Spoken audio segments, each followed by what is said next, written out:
Good morning, Viewpoint, the program of personalities, politicians, and perspectives. Well, there's a lot of perspective going on this morning after the resignation of our congressman.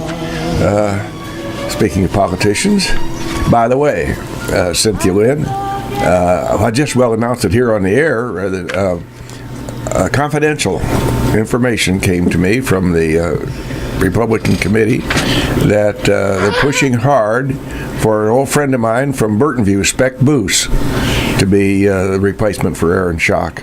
And Speck would make an outstanding candidate, so that's I guess that's okay for Toni looks like I have no idea. She's got the deer in the headlights look there.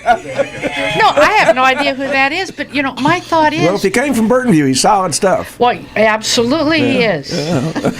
And your thought is what on the situation? What happens to you when you get elected? You get arrogant.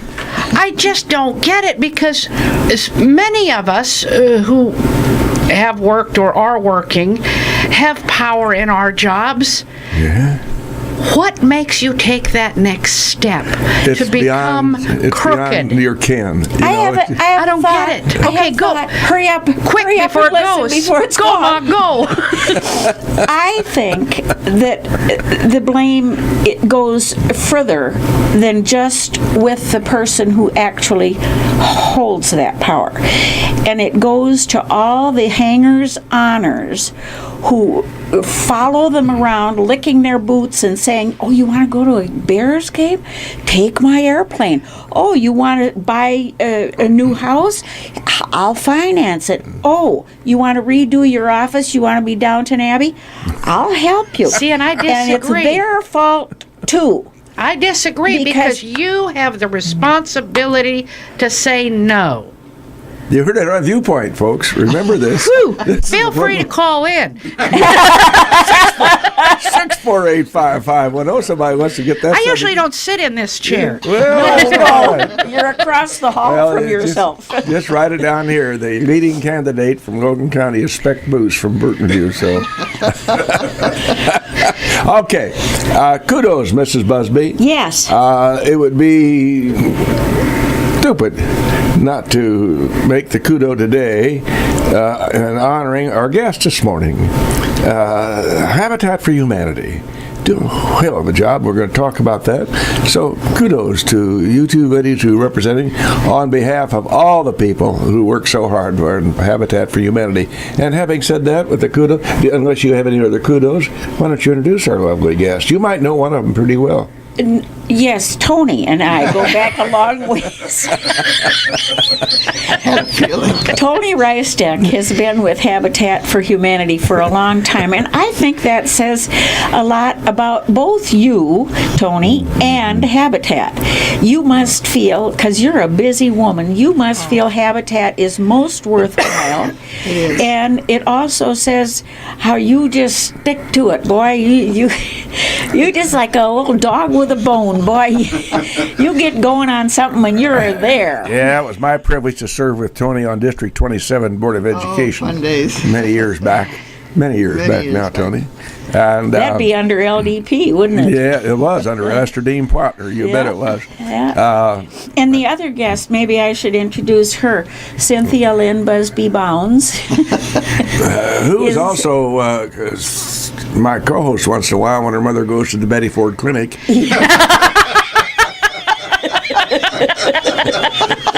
This is how rumors get started. It is. It really is. It really is. Boy, talk about a bunch of people with bright, shiny objects. We have gone so far off the mark. Cince is our president of Habitat this year. She's the president of Habitat this year, and this is since your third year with Habitat, your fourth year. I think. Ask Toni. Well, anyway, since all this foolishness aside, I know you do a great job there, and I know that it's a matter of coming from your heart, the way you put yourself into that. And so just on behalf of all those who benefit from the Habitat for Humanity, thanks for your work out there.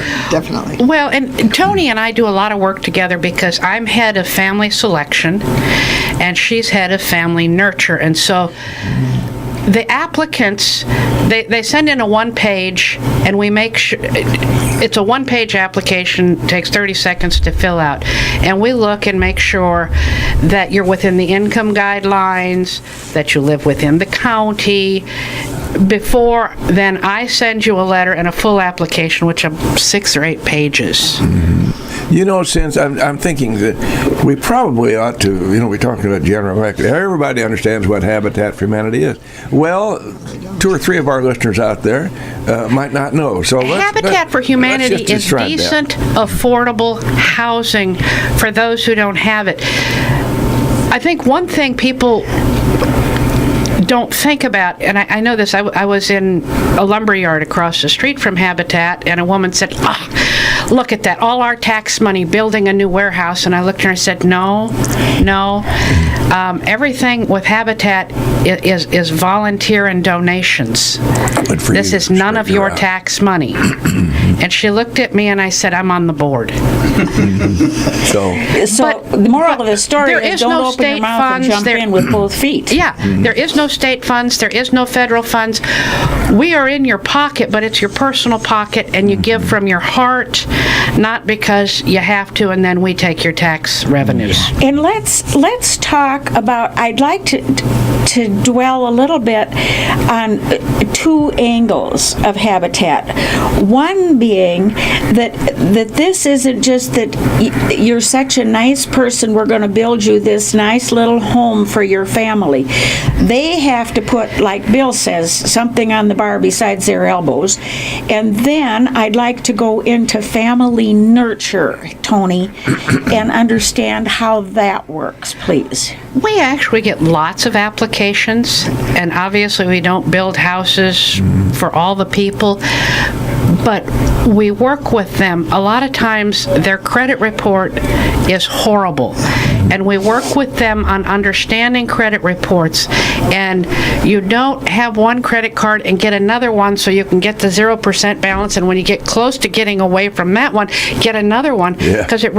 So we may not build you a home, but we want to help you become more self-sufficient. Responsible. Yes.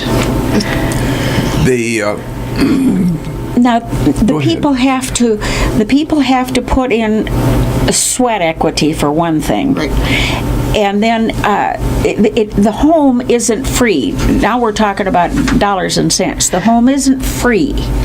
So let's talk about their responsibility. Their responsibility is they have to have a down payment, which is...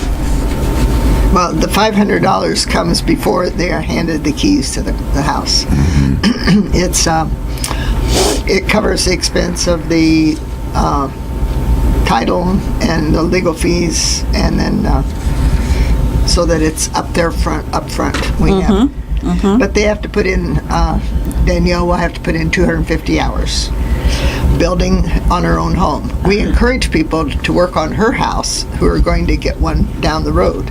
We encourage people who already have a home to come and help. And we have one young lady who got home number 15, I think it was. I kept this because I knew I would need it. Yes, number 15. Now we're on 19, and she has helped with every house since, and the one before hers. Is that right? And she just she's been locked into Habitat, and she's a gem. Brandy is loved by everybody. Yes. See what that motivated her to be a giver as well. Right. Yep. I looked up Wikipedia this morning, and I find that Habitat was founded in 1976. Yes, by Leonard Millard Fuller. And it's newer than I thought it was. The idea is newer. Well, he started it over in Africa. He went there with his wife. He was a millionaire, and they just went off to salvage their marriage. Basically, that's not a secret. And while he was over there, he saw all these people living in horrible conditions. So they started building just huts and block houses. And he said, there's people like this in America. Let's go back. And so he put his millions into establishing Habitat for Humanity. Isn't that And Jimmy remarkable? Carter jumped on after he became president. He Yes. helped before, but after he went out of office, he I jumped remember on. the pictures of him Yes. hammering nails in a paintbrush. You bet. Well, he still does. He still does a build a year in some country other than the United States, and he helps around the country. I always wanted to go on one of these builds, but I was too old to start. Well, and it's a hand up. It's not a handout. You know, That's an important thing. I think you just go ahead and repeat that statement. There's an ownership. There's a feeling of pride. I helped build this. If you're the owner, you helped build your own home. But if you're the volunteer, you help somebody have a little better lot in life. Well, and you don't really appreciate things that are just given to you. You appreciate them more if you got some input in them, if you've worked for it. Well, I just finished reading a book called Toxic Charity, and you know, it goes back to the old adage: if I give you a fish, I feed you for today. If I teach you to fish, you can feed yourself for a lifetime. And so often, if we have a natural disaster, you do come in and you give. No reciprocal trade. You give because you need immediate food, clothing, and shelter. Yes. But when that immediacy is gone, what we've done is we continue the giving, and the receiver of that kind of gets broken down, and you finally say, who cares? If they're going to give it to me, I'll just sit here and you can give it to me. Yeah, There's a lot of that going on in the country. You make them There dependent. is. And, you know, one of the things in this book that I thought was so interesting, and we're really off it now, but, We'll get back on. you know, with like food pantries, again, if there's a natural disaster, that's an awesome thing. But make it a co-op. And they were talking about a co-op, you paid $3 a week. And the people ran it themselves and made sure everybody towed the mark, and then they got $30 a week of food. And there was the ownership, and there was the pride, and there was the, see what we did? As opposed to walking in and say, I'm a family of 4, and you hand me a box of goods. So, Which reminds me, Judith K., that's something we ought to put on the agenda to get the folks from the food pantry back up here to talk about. Speaking of veering off, they do. I think that's a good idea. They do. bright, shiny They do a objects. marvel job. They do. really They do. It's But the awesome. two programs go hand in hand. You'd be surprised what percentage of our applicants are those that have to go to the food pantry to sustain their family from 1 month to another, from one day to another. So it's almost a hand in hand. But we work on it so that they get their budgets in line and they soon escape from that. How does that work in the long haul for people? This business of figuring out that if you've only got $5, you probably shouldn't look at something that costs $15, you know? I think one of the best examples I've had of that is you go and you see this $75 coat on for $25. And you don't have to pay but $5 a month. But they don't look at $5 plus interest and then that compounded interest stuff. So in the long run, that $25 coat costs $350 because you've got all of those added, and all you have to do is write this down and let them look at it, and it just blows their mind. Don't pay the minimum on your charge card. Pay the entire thing off. But they pay the minimum, but they don't realize what they didn't pay of that share gets additional interest on it, and it just blows their mind. Well, they don't stop to reflect for a minute why some of these charge cards are so available, because the interest factors, that's what they're worried about. I mail them to my 12 and 14-year-old grandkids. I mean, well, and we continue to work with the family, not only pre-selection, but once you're selected, right. and through the life of your mortgage and beyond, because again, we want you to volunteer for future homes and want you to give back. How do you do with that? What's the percentage of people who are eager to pay it forward and pay it back? I'd say most of them. The problem we've got is when we do a build, it's 2 days a week. 1 day during the week, which makes it difficult if you're working, and then on a Saturday.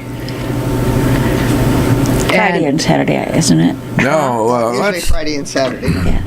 whence cometh your volunteers to come in there and help build this house or rehab a house? This is the 17th. We just 19th. Yes, we just broke ground for the 19th home. That's pretty remarkable.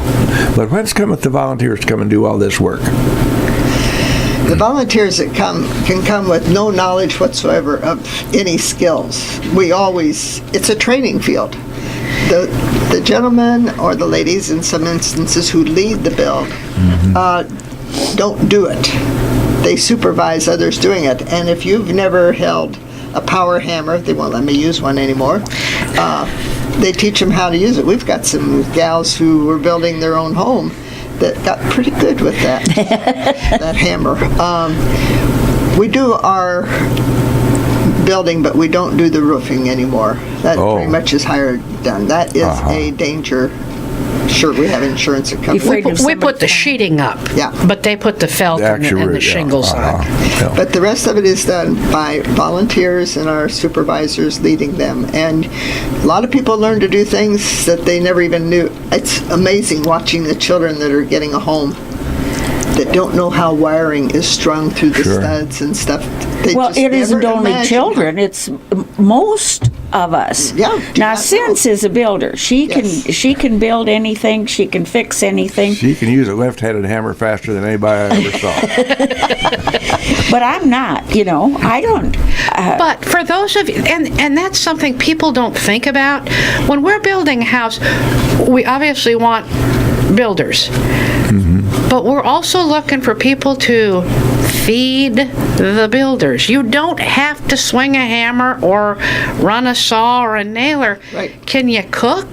Can you make cookies? We have a break in the morning where we have, water or tea and some cookies or brownies or something.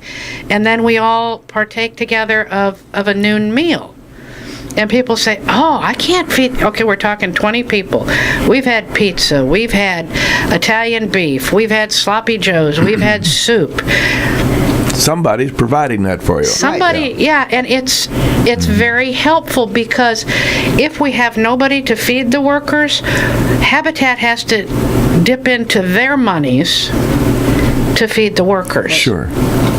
And we don't want to dip into our money to feed the workers. Not because we're tightwads, but there's other things we could spend that on. Well, but that's the whole business of budgeting for individuals and for groups such as Habitat. You have to decide where you're going to put your nickels. Right. Speaking of decisions, I made one decision after working on this house up here in Atlanta. Do not work with insulation on a hot, steamy day. Oh, it's bad. Oh, dear, I disqualified myself after 8 hours of that. No more of that. Well, now you're talking about being volunteer. I had a gentleman come up Sunday at the groundbreaking and said, I can't work labor anymore. He's gotten to the age. But he says, I sure can fix a good pot of soup or a spaghetti dinner or something. I want to furnish food for the workers. Okay. So keep me in mind. Bless his heart. So he's going to be one of our food Good. fixers. Good. We will take a couple of minutes now if Mr. Rice is ready with his gadgets that he fiddles with here to bring us commercials, and then we'll come right back to Viewpoint.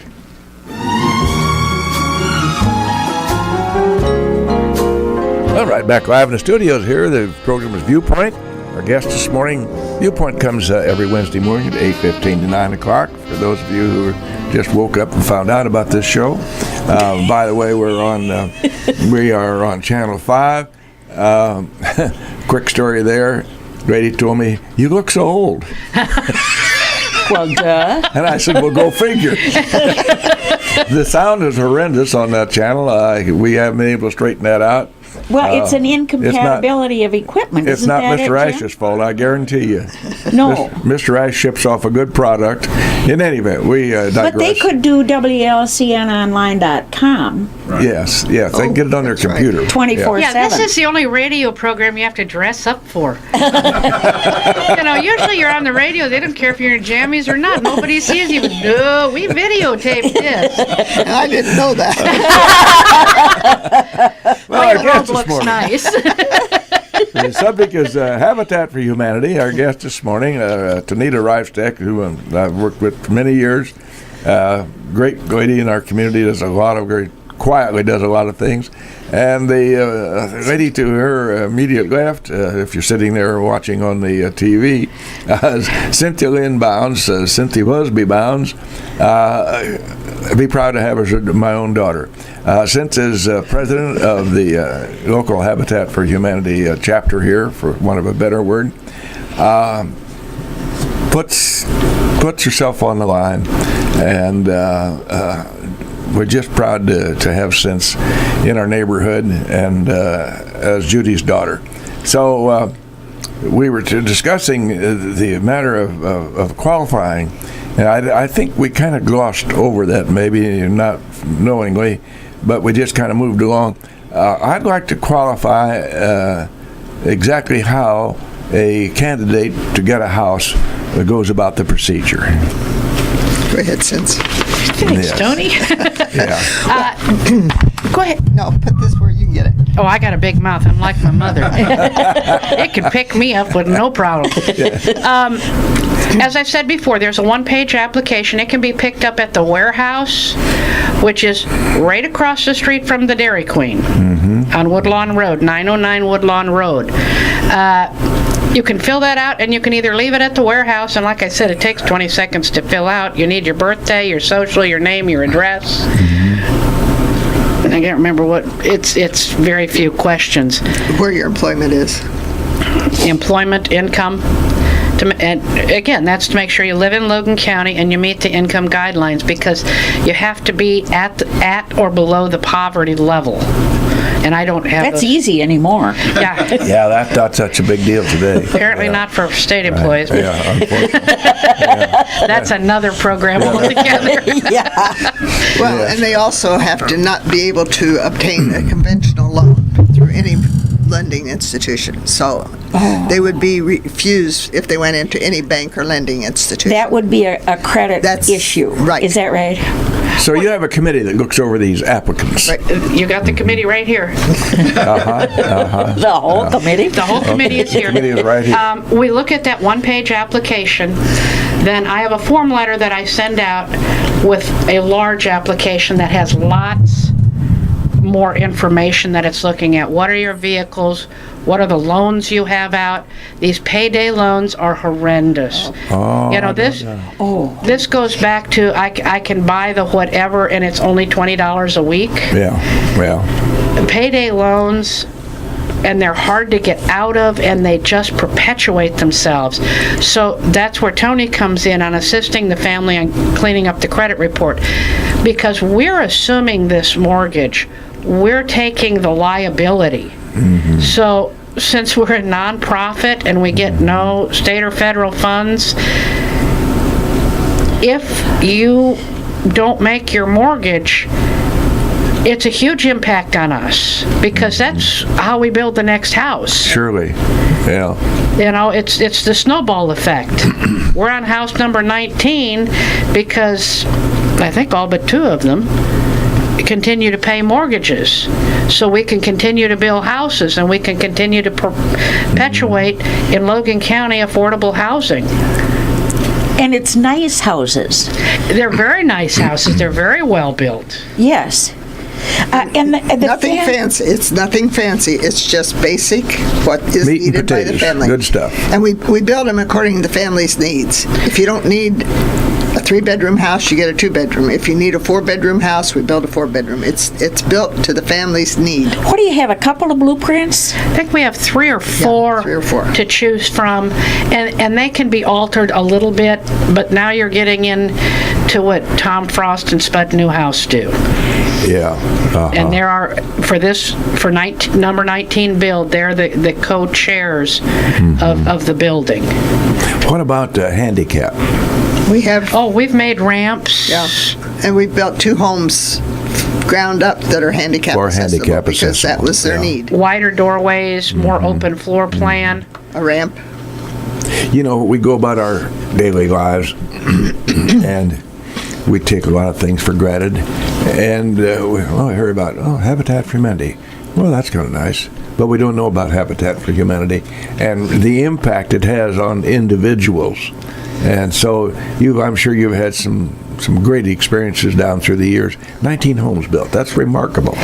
When we say 19 homes now, Bill, if we work out the logistics of it, when we are doing 25 homes, when we have homeowners in 25 homes paying mortgages, Habitat alone will be able to build a home from those mortgages. But right now we have 19 homes, but we have sold 2. I mean, we have 2 that aren't paying mortgages anymore. One had to be sold. She moved to Georgia. And the other one just paid off their mortgage so that they could do what they wanted to. We don't build garages unless they're required. That's going to be that's a new wrinkle in our Is that a local issue, or is that Habitat across the board is not adding? Well, it's garages? both. It's both. So some places you have to build a garage, and now We have 3 lots that we own that there's going to be the requirement of a garage. But when you get a garage, there's a higher cost. The taxes are higher. You know, and that's another thing that if you're a homeowner, you know this, you kind of have a slush fund for when the water heater quits. And some of these inevitable things that are going to happen. Right, and so that's another thing we're teaching is preventative maintenance and putting money aside so if the water heater goes, you can have hot water and who to call. Now, does that come under the heading of Toni's family nurture program, this business of teaching them about having a little setback so that you can? There's a handbook, and we do classroom trainings at our center about home ownership and expectations. Right. We also assist, you have the mortgage, your taxes, and this little escrow fund for the oopses that home ownership the comes inevitable with. oops. Yeah. Yeah, that's all locked in. When they sign the day of the blessing, it's all locked in. Your mortgage payment is set according to 15 years, 20 years, whatever we set. And then there's the interest, there's the taxes, and then there's this little escrow account for your emergency need. And so they keep that going. And some have never tapped into their escrow account. So when they finish off paying their house, that escrow account is theirs. Yeah. And does the person who will be the homeowner eventually get to choose from your blueprints? Yes. Oh, they Yes, do. our new homeowner, we just had a groundbreaking on Sunday for Danielle and her 2 daughters. And I don't know if it was Tom or Spud because I was gone, and you sat down, Spud, new house, and went over plans. And so she was able to pick what her house was going to look like. And she gets to decide what color the siding's going to be. Right. And the walls, and the carpet, and the countertops. She picks everything. Well, that's a lot of latitude. So it's her very house. It's her house. Again, that goes back to the ownership. You know, if you end up with green cabinets and you think, oh, I can't live with green. What's the matter with green, Cince? You picked them. Now, I noticed, is our local office under the supervision of the Habitat for Humanity International office? Yes. And do you have to requisite reports and all that go in there from time to time? But do you have the latitude to make your own decisions here on site where it's necessary? Right, because there's an annual convention and I've gone the last 3 years. And some of the information is very helpful that I bring back, but so much of it is these huge the big ones, habitats yeah. that are building 40 houses a year and have paid staff. And I'm Sure. thinking, whoa. Yeah, that's not us. Could you talk to the little people that we are all volunteers and we are shooting for one house a year? Because that's what we can do financially and work-wise. You know, it would be great if we could build a house, 2 houses a year or 3 houses a year. That's a lot of staffing and logistics. And most of the people on our board work. Yeah. Money and resources notwithstanding, would you have enough applicants to build more than one house a year? Getting there. We're getting there. We really tried to build 3 houses in 2 years. Uh-huh. That's our goal, and that's going to be obtainable. Yes, applicants is a big thing, and some people are very interested in a house, but when it comes down to the sweat equity and the pledging themselves and sticking to it, they eliminate themselves. We do not eliminate anybody if they qualify. They eliminate themselves. So either through bad choices or just lack of incentive. Now, we just broke ground for this one last week, and what is the estimated time of completion for that house? With weather, we're probably looking at 5 to 7 months. Uh-huh. Do you always put a basement? Crawl. Crawl space. Uh-huh. The only ones with basements are if they are rehab and have one. Oh, 648-5510. This is a marvelous philanthropy, and I think that's the correct word to use, helping somebody. And some of you folks out there might have a question or a comment or a suggestion. We would welcome them. Mrs. Reifsteck and Cince representing a lot of other folks who put a lot of time and a lot of sweat equity and some of their own money into these projects. So it's a very laudable project that we're working on. Well, and for this build, we want to bring the community even more into it. So what we're going to start doing for house number 19 is we're selling studs for $10 a piece, and we'd like you to buy a stud for $10, and you can write a Bible verse on there, you can write a positive kudos or whatever, and this will become part of Danielle's house. And someday when the archaeologists come and take the drywall down, they'll see all this permanent marking on the studs that you bought. I think that is such a neat idea. We did that for another house, and it was interesting. Was it successful, was it? It was. People would come to visit us on site, and then they go through and look for their name on some stud. Sure. So Yeah, I could think of a few things to write for Grant Shelton I'd write on there. There you go. There you go. So they will be definitely for sale at the warehouse across from the Dairy Queen on Woodlawn Road. We're also going to try to get them into some churches. We'll be calling Reverend Shelton. I'll be talking to my minister. As will I. As will Toni. You ought to And talk to the Episcopalians, too. we can talk to the Father Episcopalians. Jim Craven's got, that's how he had, I think it started in this house up here in Atlanta. He had a number of Episcopalians up there working. And, You know, so if you are a minister out there or a parishioner who thinks your church would be interested, please give Habitat a call at 732-6412, and we will deliver you some studs. There you go. Some boards, too. Yeah, right, Jim.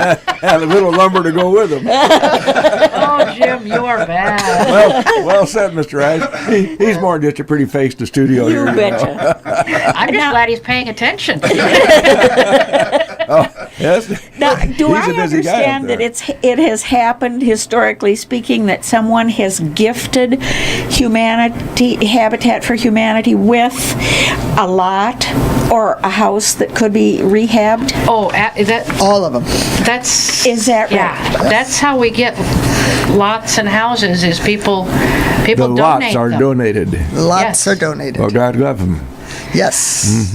Now, Tenfold. I'm going to be real honest, there have been some we've turned down. I know there was one, and it was not in Lincoln. It was a very older home that was not salvageable. Just not salvageable, And a yeah. huge tree, and as much as we had to turn it down because it was cost prohibitive to take down the tree and the house for this gorgeous lot.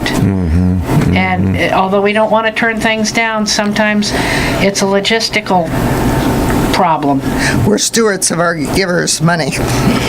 That's right. That's right. That's right. Have there been any unusual during the years you've been working there? Both of you ladies been involved for a long time. Anything unusual that didn't come to mind right real quickly as the house developed, humorous or otherwise? Tony's got 40 years. I am sure there's one or two in there. I got 30 plus, let's not say 40. I can remember a family that they got their home, and father was a musician. He was out of town a lot on weekends. And during the week, the boys, there were 3 boys and 2 girls in the family, got into a scuffle, and one got pushed through the wall in the kitchen to the hallway. So here's this big wall with a hole in it. So Anita took the boys, she cut out the damaged spot, she went and got some wallboard, she knew how to mud, she knew how to sand, she knew how to do it. When he came home, there was this new wall, and she says, "Yeah, we're decorating." The boys, this had been 7 or 8 years after the house was built, had to paint. They came to the meeting. "Do you know that paint changes color? We had to paint the whole kitchen." Well, good for them. Yes, but she knew how to do, from working on site, she knew how to do exactly what needed to be done. And that's only one of 100 stories, but I love that. Well, there's a spinoff from these, If these folks are working on their own homes, which they will acquire, and they're going to learn some hands-on skills. Yes, inevitably. they do. Absolutely. So there's a positive spinoff from that. Oh, there's so many positives. Not only how to repair your drywall, and If the paint, kids go through it. but to give back, to work cooperatively. I mean, you don't hang a sheet of drywall by yourself. No. They learn to take direction. They learn to give direction. I mean, it's And it's working with other people. And we become a family. We become a family. That's the most beautiful part of Habitat, is it's a family. So I'm sure that people like Spud and Tom, who work so hard on these homes, I'm sure that they get to feeling a little bit of semi-quasi ownership on them too. Oh, absolutely. On We all that and do. the family. They get involved, really. Yes. In any group, there's a smaller group, a smaller coterie of people who do most of the work. That's just the way it is. well, it is, and he will have a network of guys and gals who've worked on all the others, John and Joe and Bob and Larry and all those, as they can. They will be there, and if nothing more, they don't want to miss out on the conversations. But what's neat is at the end we have a house blessing. Oh. And what's fun is as you're walking up the front steps and you can look and say, I was a part of this. Look how happy this family is, and look what they have. Because you know what they came from. You've been in their house. I've been at a couple of those blessings, and they bring you happy tears. Yes. They do. do, very much so. Yes. It's a beautiful thing. The family is so proud and so grateful to have this brand new shiny house for themselves. And 99% of them stay true to the Habitat family. I mean, if they don't work, but they still keep in touch with us, they will show up at the house blessings of the next one. So it's very few that don't want to be a part of us afterwards. And very few that aren't, from what little I've seen, that aren't a young family with kids. By and large, that's your clientele, isn't it? Yes. Uh-huh. Well, of course. Not all of them, but yes. Nothing is more basic, obviously. It's just almost stupid to say it. Nothing more basic than you're in your home or your housing, and absent that, things go pretty south in a hurry. But Bill, that said, and I told Cince one night after a visit, I don't think I have ever felt this way before, but there are some folk who should never be a homeowner, cannot be a homeowner. Yeah. But we don't throw them in the ditch. We will still work with them on budgeting and helping them do the best they can. We don't, well, this one's, then we toss it in the wastebasket. Point's well made. We still keep them on. But there are people across this, all ages, who could not handle being a homeowner. And it would be we don't set people up to fail. Right, and that's what it would be. And if, Right. if you fail, we fail. Uh-huh. So it's a thin line we walk, but we don't go in the ditch very I often. think that's a very, very important point that you just made there, Toni. Our guests this morning, the Viewpoint, have been Mrs. Reifsteck, Toni Reifsteck, and Boy, that ages you in a hurry. Cynthia Busby Bowns, the dear lady from way back with our family. So we always try to close up with a comment or something that hopefully has something to do with the subject matter. And I found this that, in a general way, works pretty, I think. Kindness in words creates confidence. Kindness in thinking creates profoundness. Kindness in giving creates love. Amen. That was a Chinese philosopher. I couldn't begin to pronounce it. Thank you for Viewpoint.